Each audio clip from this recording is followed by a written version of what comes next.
Hello, lovelies, and welcome to take 2 of this episode of Making Stories Knits With. If you've joined us before, I'm so sorry. I had really bad tech issues on my side. It didn't have anything to do with the lovely Natalia, who ended up being live alone on YouTube for several minutes. I'm so sorry, Natalia. I was actually about to introduce our wonderful guest, or my wonderful guest for this episode of Making Stories Knits With. And I'm just going to do it again because this video is going to stay up on the channel and I want people to know who you are because you're wonderful. So I'm joined today by the lovely Nataliya Sinelshchikova, who's a knitwear designer, and she's worked with us a few times. You might recognize the beautiful sweater that she's wearing around her neck. It's the Espalier sweater. Oops. I just dropped the magazine. It's Espalier from everything. It's perfect. Yeah. So that was Natalia's beautiful design for issue 3. And another one that you might recognize was on the cover of issue 1.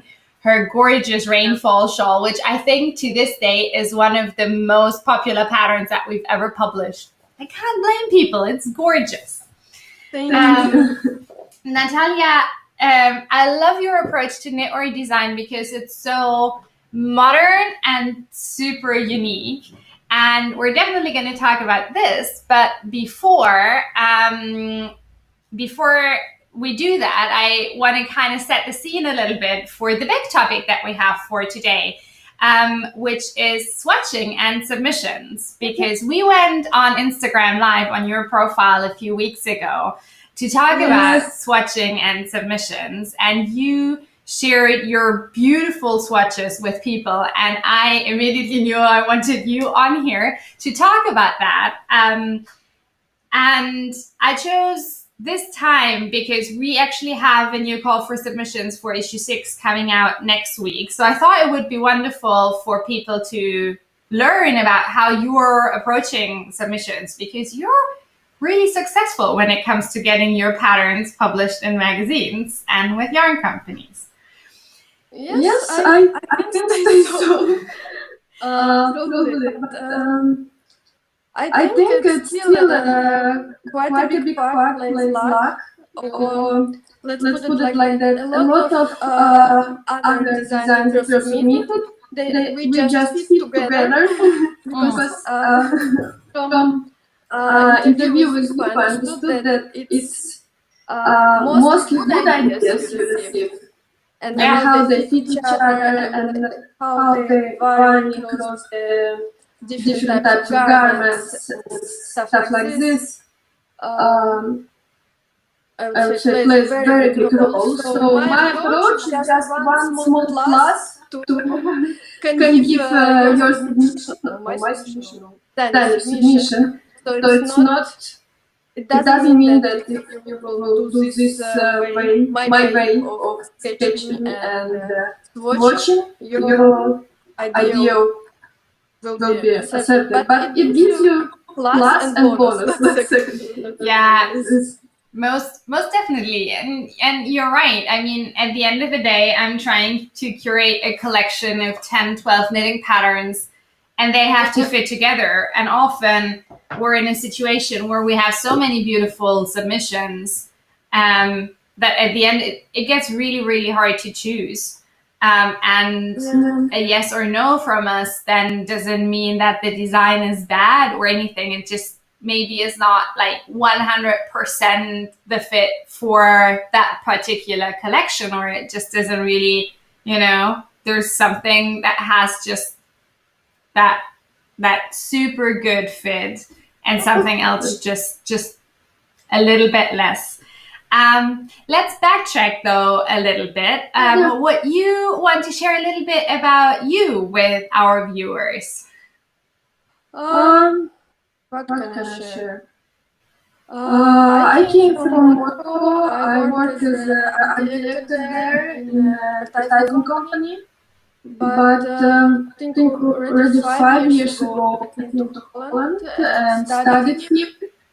I studied here media art, but in Moscow there was a very busy life, 24/7 teaching life with a lot of events. Here I'm living in a small village where like you just go outside your house and the field with ships and the river and no huge buildings or parties till 5 o'clock in the morning. So it's a very big shift for me was at the time. And it helped me to adjust to new temp, new way of life, new circumstances, and since then I just knit and it helped me like stay fit somehow, mentally. Without any problems of getting used to new home and environment. So it's like really nice. I cannot say medicine, but two probably. In my case, yes. So I'm quite happy. And the new craft and new hobby. So always yeah, true. And I completely understand that approach of knitting as a tool. I think especially in these times, I think a lot of us are turning towards knitting as a tool. I know I also I became a mom almost a year ago, and it's awesome. It's also freaking hard sometimes. And so I'm always grateful if I can just sit down and knit a few rows, catch my breath.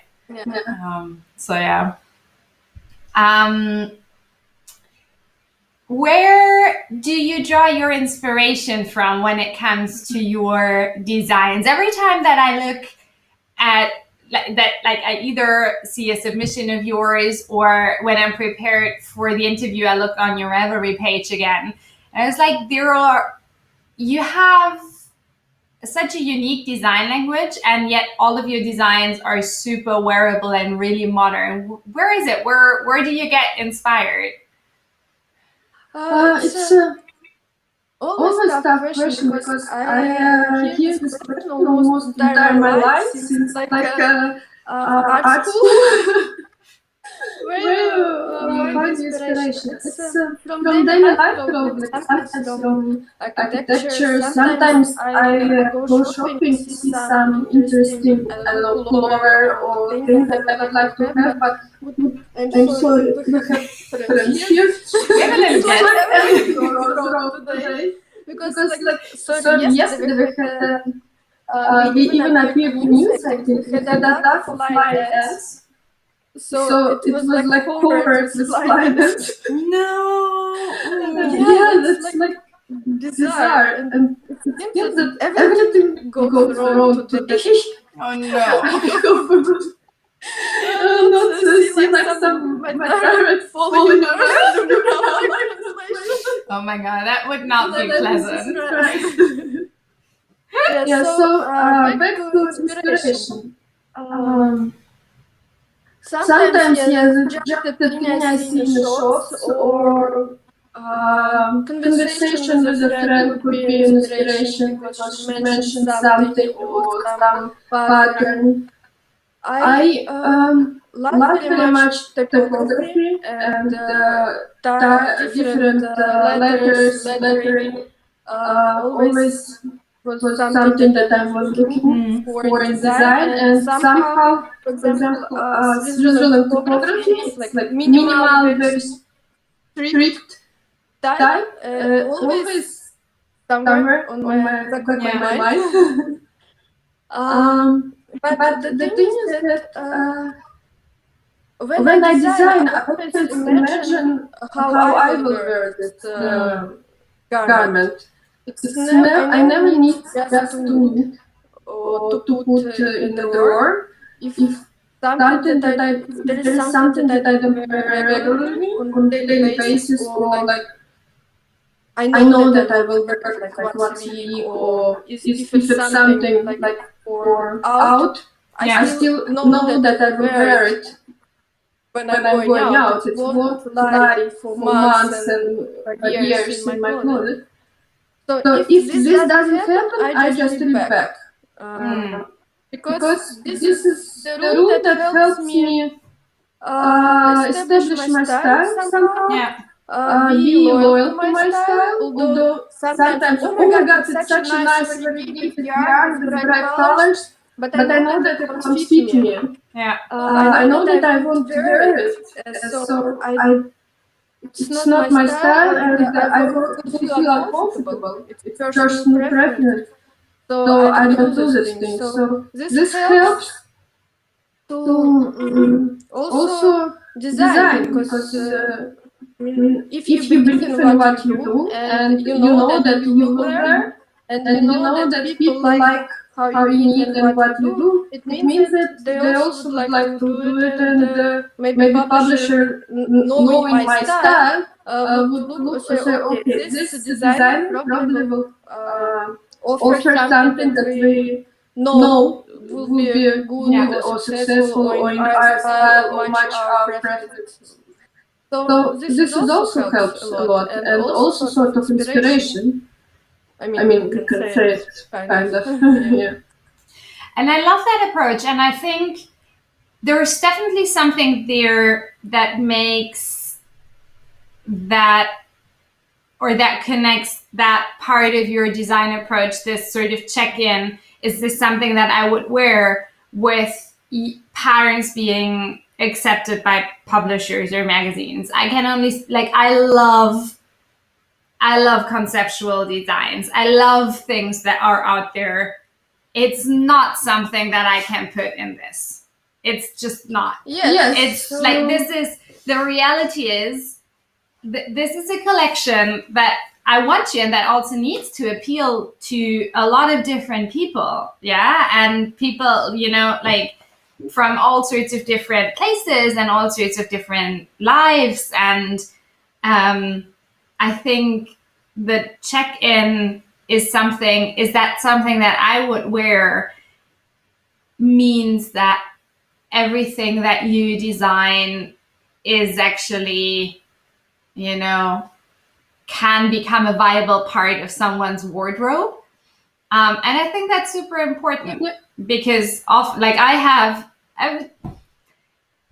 a ton of sweaters that I'm just never wearing, that I made because they are beautiful, or I love the project, or I love the idea behind the project, but they just don't get anywhere. And it's so sad. And that's definitely not what I want. Yeah. And that's not what I want to give our customers. Yeah. Yeah. I can relate it to it. Yeah.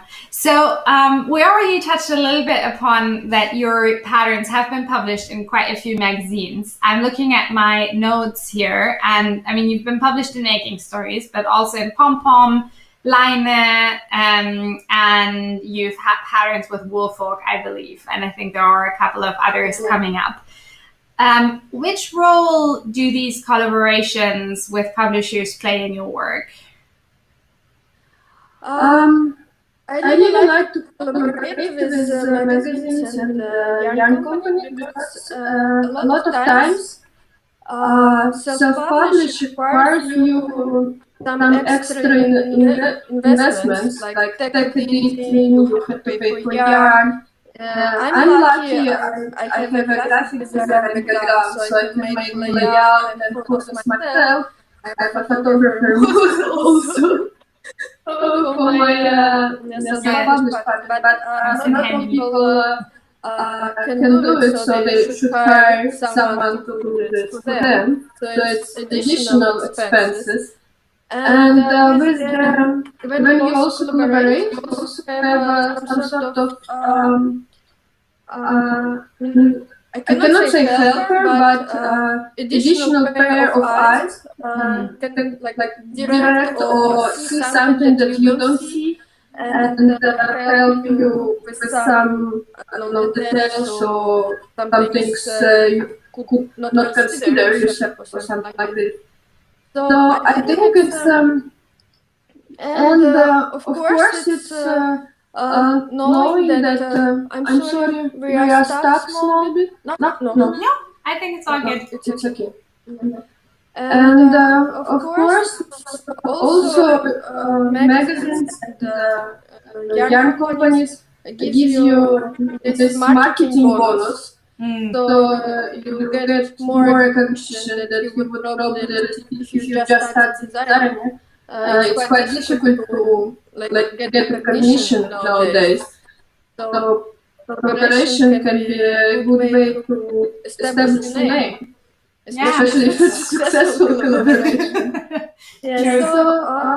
For me, it's also a way to get to know people and communicate and talk with other people in the industry, make connection, and that's always nice. Because I tend to be more introvert, so I can live in my room for weeks and months without contacting anyone. And this helps me to talk to people actually, to make new connections, stuff like this. I think next year I will try to publish more self-published patterns. But now I'm very happy with all the collaboration that happened after me. And it's very challenging. It helps me to stay fit. I mean, in terms of keeping the deadlines and keeping the workflow properly and having this timeline. Because when you work for yourself, you have to have a very good management skills, and you have to you should be able to control yourself. Then, of course, okay, I start at 9 and work till 6. The difference is just I'm not working in the office, I'm working on my room. And this for me was quite difficult. But with collaborations, I mean, it helps me to keep me let's say, I don't know the word in English proper. Yeah, fit. I mean, in terms of working. It's interesting that you say that, because I feel the same way, just the other way around. I had to smile a little bit when you said, when you self-publish, you have to have really good time management skills, because we have one collection in the works that's just designed by us in-house. And guess which one of the projects is the one that always gets pushed back? It's obviously that one. Like everything else, because you're committed to it. You've told someone, like in your case, you told the publishing company, okay, I'm going to do this. In our case, I told the designers, okay, by this and that date, this is going to happen. So it has to happen. Let's talk a little bit about swatching. Yeah, but when you work with someone else, the thing is that you have also responsibilities. Yeah. So. And for me, it's easier to maintain the responsibilities because with me, I can easily make a new agreement with myself. Yeah. And postpone the time. But with publisher, I just can't do it. Yeah, totally. It helps a lot. Yeah. I'm just going to quickly check the live stream to see if there are any comments. If there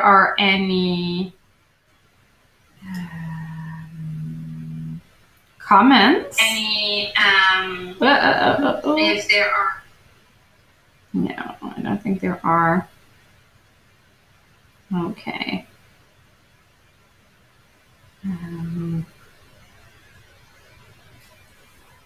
Great, you are completely right. Things are going completely wrong today, because usually I would see all of the comments and questions pop up here, which I don't. So we're going to do the backup option, which is, I'm hoping that Claire is watching. So Claire, if you are watching and there are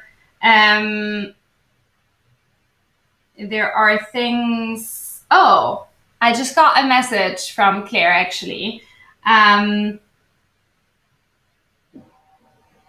Claire, is the sound now better? Sorry. I was looking at my phone because Kira sent me a message that the sound is... Sometimes I lose the sound, so I don't hear you. It's like something. Yeah. No, it's not better, she says. All right, okay, we're gonna try one more thing. So I'm gonna try the headphone solution again.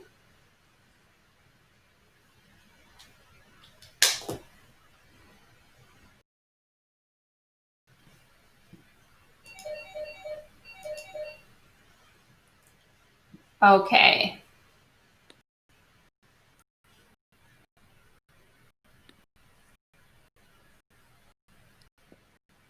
Okay. All right. Oh, sorry. This is what just happened to me. Okay. Is this a little bit better now?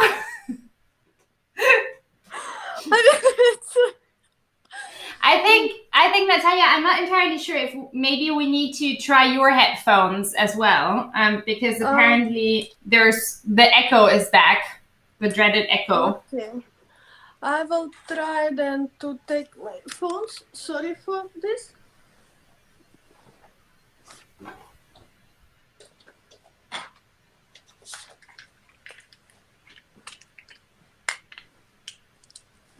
Okay. I have 3 pairs of headphones for any occasion here.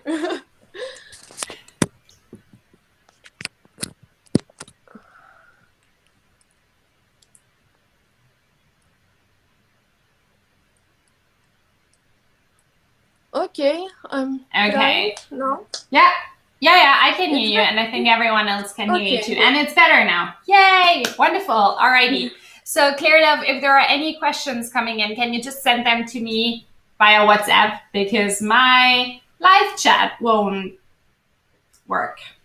Wonderful. Okay, I think we can make a list what can also go wrong today. At least the meteor didn't come just yet. All right. Maybe I think I used all my luck for the publications to be accepted. Maybe. So maybe. Oh my God. Okay, but let's actually circle back to what we were actually talking about, which is design and publications, and your awesome approach to swatching. So I don't want to take away too much about this. Would you want to share with us how you approach swatching for submissions, and also maybe generally your own designs, if that is the same way that you do things? I mean, this approach that I use not just for publications. I use when I'm designing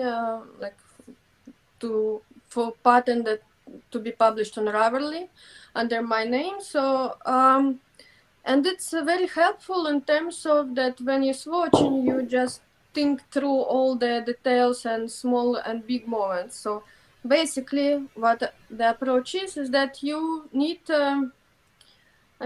not just small 10 per 10 centimeters swatch, but you need like main construction or part of the construction of the garment or accessory you want to submit, so or like knit in future. So basically for this sock design, I need the most interesting part, the heel and small bit leg, small bit cuff. So from this swatch you can understand everything that outer designer wants to say with his design, and how it's a lot easier to understand how the final product will look like if you are looking at this swatch rather than this one. I mean, I would submit 10 per 10 centimeters swatch. And what does it say? It says that it's cute pattern, cute elongated stitch twists, nothing else. But with this swatch, it says what construction of the heel the outer wants to implement, how the pattern is working with the working on different parts of the sock, what the even what the finishing edge. So this tells a lot more about the design and how it will look in the end. And publisher, like, it's a big plus in terms that it saves time and helps publisher to make the decision and understand Yes. how this will fit in his collection and how it will play with other designs. The design, my first part in making stories, yes, this swatch, it's a shawl, so it's not just 10 by 10, wait a second, 10 by 10 swatch. It's a mini shawl that I just have to scale to the real size, that's all. All the construction elements, all the techniques are here, and I mean, you don't need anything else. You don't need to do any sketch or something like this. You don't have to know how to draw. You just make a photo of this watch, and the publisher gets full image in his head. So I think it's very handy. I love it. I absolutely love it. Can I say two things why I love it so much? One is because, as you already said, it makes my life a lot easier. I mean, if we get like for issue 5, we got, I think, close to 400 submissions, 350 something. And everything that helps me understand exactly what you're going for in your design makes me happy as a publisher. You know, and the difference, as you explained, between having just the 10 by 10 centimeter swatch and having, for example, the awesome sock construction is I can take one look at the sock and I don't have to actually use my imagination to understand how the stitch pattern would flow, which otherwise I would have to do, right? So it makes it a lot easier. And the other reason why I love it so much is because for us as a publisher, it's really important to understand if the designer is actually able to construct what they're proposing. Yeah. I mean, you showed a shawl and a swatch, a shawl and a sock swatch. And just from the sock, I know that, like from the portion that you showed, I know that you will be very capable to write a sock pattern because the heel thing you've already worked, and that's the most complicated part of any sock construction, right? And sometimes, you know, we get submissions where there's a beautiful, gigantic cable swatch, but I always ask myself, has the designer actually thought through how this is going to scale, how this is going to work with different sizes, how this is going to fit in with the construction method that they chose? So having those elements already in the swatches, I imagine, also takes a lot of pressure from you as the designer, doesn't it? Because you've thought through the elements that you needed to think through for your design. And the thing is that you mentioned about you have to figure out if author knows how to grade for different sizes. But for example, with a circular yoke, you have to understand that like you should grade to 8 sizes or 9 sizes. And if you swatch, like for example, 2 repeats, you already will understand, I mean, how if it's gradable, if it's easy to grade, because I mean, I'm sure there is a way to grade any pattern to any amount of sizes, but the thing is that the magazine doesn't have like 60 pages to write down all the 8 sizes. You have to think about how to grade with like minimum, like let's say additional pages to add to the pattern. It's very important, the length of the pattern. And like some motifs are easy to grade, they are very gradable. Some of them are very difficult to grade, and you have to like make for every size small bit, the pattern will look small bit different, and you have to like print all 8 sizes. But if you swatch like 2 repeats, you can understand how easy or how difficult is to grade, and you can make adjustments while you work the swatch and not afterwards when your design is accepted and you have 1 month or 2 months to finish your design and sample and pattern writing, and you spend day and nights to figure out how to deal with it. So I also wanted quick say that I have a great example about, I have 2 swatches here. It's for design that I'm working for myself, so I can show it easily. So it's 2 like 10 by 10 swatches. One is cables, that is quite rare for me, but why not to try something new? And my favorite half twisted ribbon that you probably can find in any of my designs. And this is actually how it will look like. Can you tell from these 2 swatches what it will be? No, but from this you understand, okay, this is probably reglan because there are like, reglan lines. This will be 2 layers, and the cables will be opposite direction than they're meeting. So this gives a lot more information than these 2 swatches. And in terms of if you as a publisher would receive like application with these 2 squares and this one, you probably will choose this one because it will give a lot more understanding what author want to say. So I think it's very useful. It's super useful, and I love that contrast that you showed because it's exactly that. Yes, of course, you know, like the stitch patterns are the same, but you just say a whole lot more with a second swatch that you showed. Because how they, like, for example, how they connected to each other, or what castone I use, or how the neckline goes to the, like, transfers to the body. What increases or decreases I use, everything is here. Oh, sorry.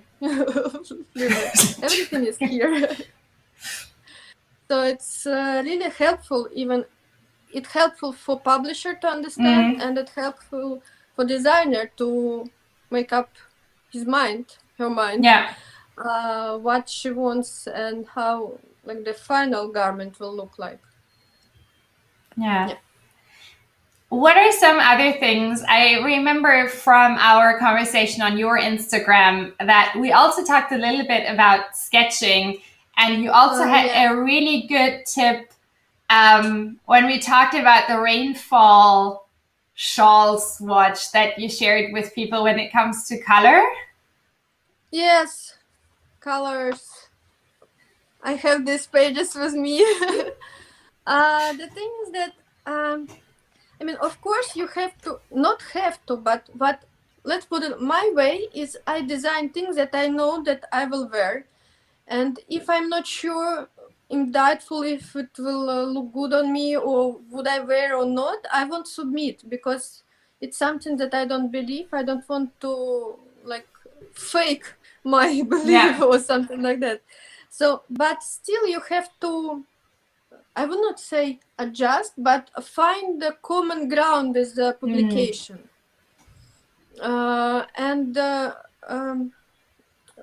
Every publication has its own style and its own values and stuff like this. So I recommend studying them and figure out, let's say, what is the common ground between you as a designer and as a publisher. And for example, with this one, I really like the pattern, but I had only the, like, bright pink color at that time. But I know that if I can wear this pink color, probably making stories and sustainability, it's not like a pink color, it's not the first that comes to your mind when you're thinking about sustainability. So I decided to use this yarn in pink, but then I just photoshopped small bit towards more grayish, greenish color.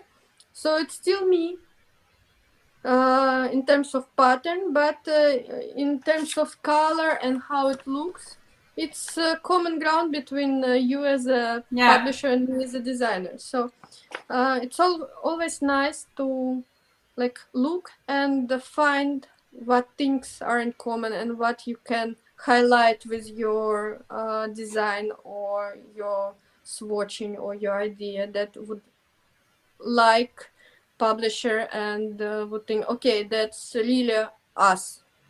Yeah.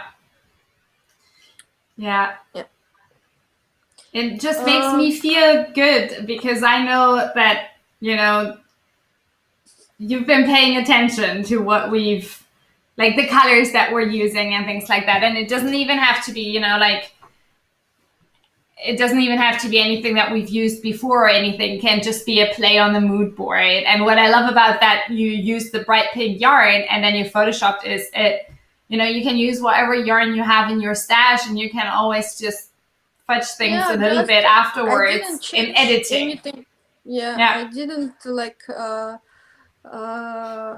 transformed my swatch or I just changed color, and Photoshop and similar programs allow you to switch small bit in details your idea, not idea, but representation. And it helps a lot because for you it will be more difficult to figure out if this design fits the entire collection. If the swatch would, if I would send you bright pink swatch rather than I sent you this grayish greenish color, for you it's like minus one thing to worry about. True. And the easiest as a designer I make for you, like how to say, the easiest for you to figure out if design is, fits your collection or not, the better. And it's my also responsibility to make your life in this perspective easier. I mean, if I want to be published, I will do this. I mean, because I want to be published, so I want to make your life easy to choose my idea. People listen to what Nataliya just said. Makes me go all warm and fuzzy. It's like, yeah. Can you show us some of your sketches from some of your submissions? Yes, I like. My favorite sketch is this one because it was super easy to make. Super easy to make. I just paint over the photograph of the woman and copy pasted the photo of the swatch.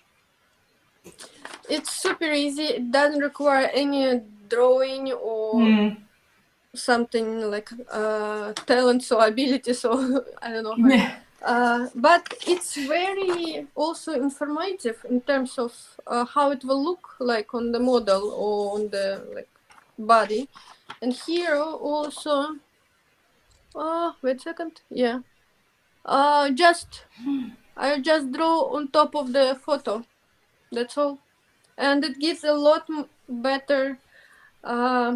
At least for me, I think it gives a lot better understanding how it will look, the end product will look like, and if it fits or not your collection and stuff like this. So, and it doesn't require drawing skills.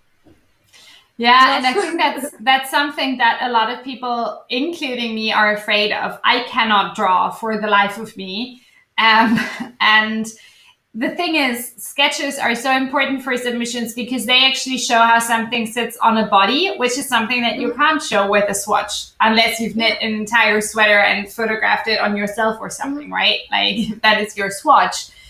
But that is why sketches are important. And I'd never really seen anyone do that before, like taking a photo and then painting over it or copy pasting the photos of the swatch, which I think is great. But the thing is that going back to swatching, for example, this is the swatch from my latest publication from Pom Pom. And what I did, I will take off this sweater. I just made a photo like this. Oh, perfect. If you cannot draw, cannot do anything, you are not familiar with Photoshop or you don't have any connection with computer, just make this swatch and make photo like this, and it already gives a lot more than just this swatch, and like, because you can clearly see, I mean, here is the initial pattern, and it's, I mean, it's almost, I mean, I cannot say it's the same, but it gives you very good understanding. And thanks God I did this swatch, because it helped me a lot. When I did this swatch, you can see that here, because of this fringe, this part is a lot wider than this part. So I figure out that I have to make decreases before I start making fringe. Yeah. And it saved me, I think, 1 week of work, because if I would start to knit normally the sample, I would have problems here. Yeah. Yeah. So it saves time and helps you to figure out some things that you can fix here immediately on the swatch, not in the sample. I need to take your advice to heart. I cast off a sample for our kids' collection on the weekend, and I absolutely hate it. And I knew halfway through that I hated it, but I kept going and going and going, and now I'm like, no. And I know exactly what I should have done now listening to you. So no, the thing is that I learned it, unfortunately, on my own experience. I knit 6 times the sweater, so... Oh no! This method, like the story behind this method are tears and 6 times knitting sweater. Oh no! So if you want to avoid it, I would consider using this approach. Yeah. We got a question, and it's actually from Claire, and she asks whether you prefer designing patterns for a publication or for self-publishing. I mean, I already covered small bit this topic, that publications give you some helps in terms of, because they're taking care of tech editing, test knitting, making your pattern look good, and photographs and stuff like this. So it's a lot of weight from the shoulders of designer. Yeah. But of course, self-publishing, I would like to, and I like to self-publish, but I always try to, like, so for example, I have a great idea and I'm working on it, but then say, oh, this thing came up, so I will do this, because it's self-publishing. I can postpone it and postpone it and postpone it again. So for me, it's quite difficult to, like, keep on track, keep doing this. But with publishing, there are strict deadlines that I have to, like, follow, and for me it's easier, I must admit. For me it's easier to work with publications, to share responsibilities, because I'm more responsible with other people than with myself. But of course, self-publishing, it's I would say it's my next step in terms of time management. Like, level up in terms of time management. But I do, like, self-publish. Eventually, after the rights going back to me, I self-publish these patterns. So but next year I will try to do more of my own patterns, like publishing myself. I can't wait. Before we dive into what you currently have on your needles, is there any last bits of advice on swatching or submitting that you would like to share? Stay true to yourself. I mean, do what you would be happy with. Don't do just to, like, answer the submission call, because if you are not happy with what you are doing, why other people should be happy with this? I mean, very true. I mean, they can be happy, but if you are not happy, what the purpose then? I mean, if you don't like what you are doing, what the purpose of doing it? So stay true to yourself, do what you really like and enjoy, and give more information as you can to make life of the publisher easier, so they can spend more time on looking at the idea itself rather on like trying to figure out how the final object or garment will look like, or if it's gradable, or if I will use the different color, will it fit better the collection or not. So like try to make your application as easier and better to understand your idea, rather than like doing great pictures or working on the amazing sketch or a like very nice swatch, but that is ungradable because of very difficult, complicated pattern. So yeah, the easier for publisher to understand the idea, the better. Yeah, I think this is it. Full stop. Signed. Yeah, I'm sorry, my English can be sometimes clumsy, but No, like it's I just couldn't agree more. It's, as you said, makes my life a lot easier. What are you currently knitting on? Do you want to share? yeah, I'm working on a few projects that I cannot share, but what I can share is my where is it? I lost the in. I'm knitting the second sock for dear Bjorn. No. I'm trying to make like for me and my husband matching socks, so mine will be like this, and for Bjorn I will make dark main part and light greenish bluish Love it. cuts and the toes. Yeah, so this my go-to project when I'm my brain doesn't work or something happens, so I'm going back to this. Yeah, the other project unfortunately I cannot show because they still in work and secret. They will be, yeah, they're secret, and I hope they will be published coming year. Yeah, so it's not a lot because now I'm into pattern writing. Yeah.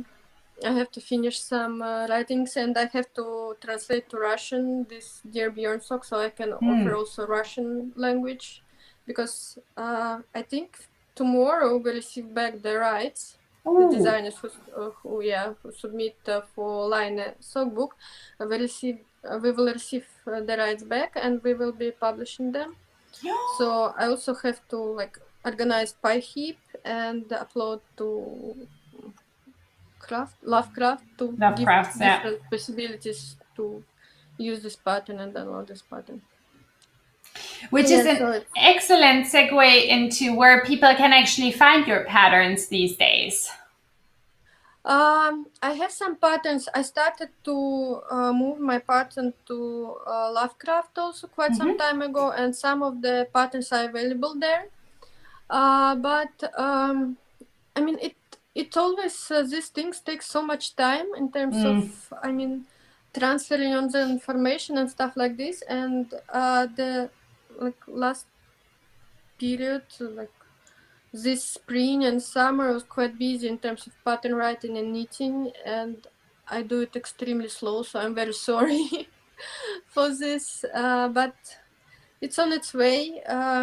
For now, on Lovecraft, you can find my Lost in Sherwood sock pattern and my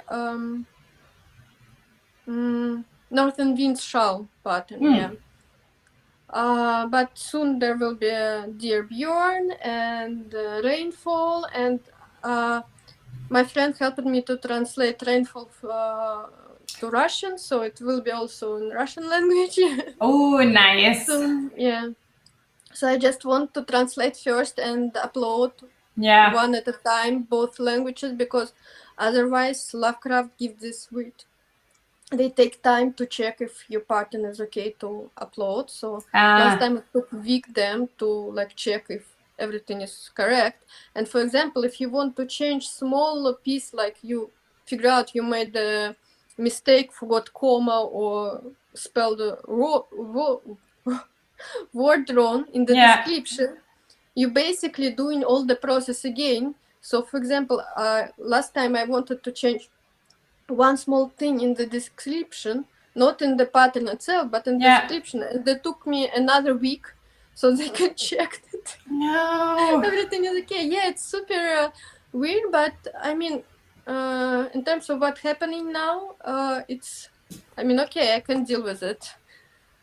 Unfortunately, it is like it is. I hope it will be better soon with them, and I haven't looked into PayHip yet, but I hope I will figure it out.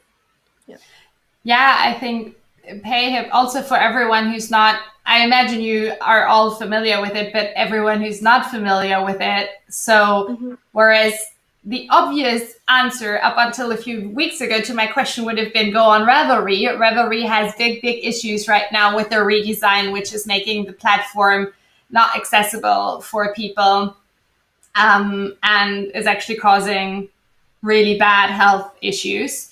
And so a lot of designers like Nataliya have been working on getting patterns up on other platforms like Lovecrafts or PayHip, where you can sell digital products. I haven't used PayHip myself, but I've heard good things from other designers about it. Yeah, the ideal, of course, is to have your own site where you can sell yourself. But this requires even more takes a lot of time skills, I would say, and takes a lot more, even more time. Although I really considering like some opportunities or ways to deal with when they offer like semi-prepared shop, online shop or something like this with the subscription. But again, I'm not sure it will in terms of money it is profitable for me. I will end up in a minus. I'm not sure. So I have to like think all things through to figure out if it will work for me for now or not. Yeah. I mean, for now, I'll put the links to your Lovecraft store and also your Instagram profile, and also for good measure Ravelry into the down bar below. And then when something changes, when you have patterns up on PayHip, I think you will probably announce it on Instagram so people can follow you there. Yeah, that's nice.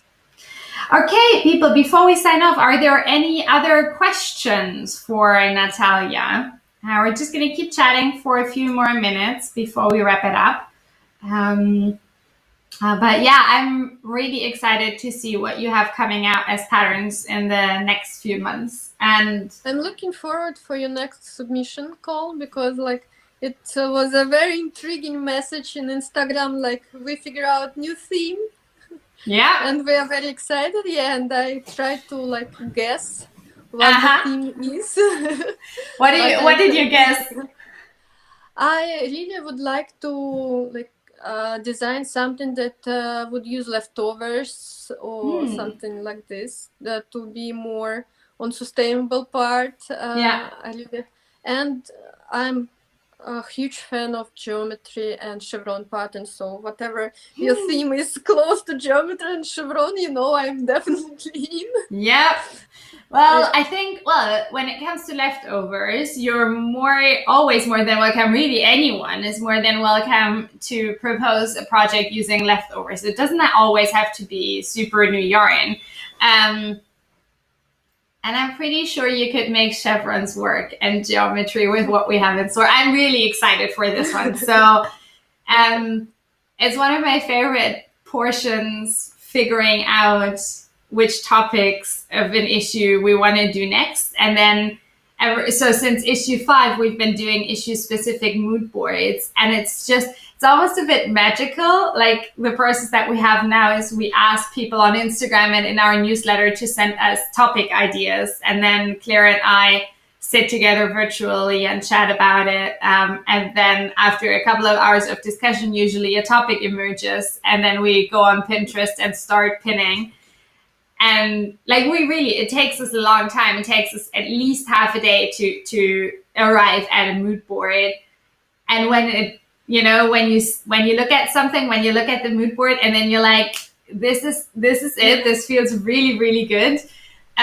Just makes me very happy, and I'm really excited about that one. I'm excited now too, because I don't know. Just a few more sleeves. We'll publish.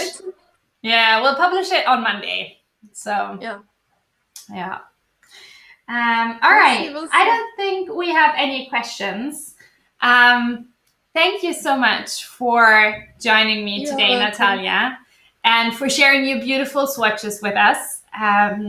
And I will share where you can find Nataliya on Instagram under fiber_creative in the down bar below, plus where you can find her patterns. And I wish you, Nataliya, a wonderful rest of the day.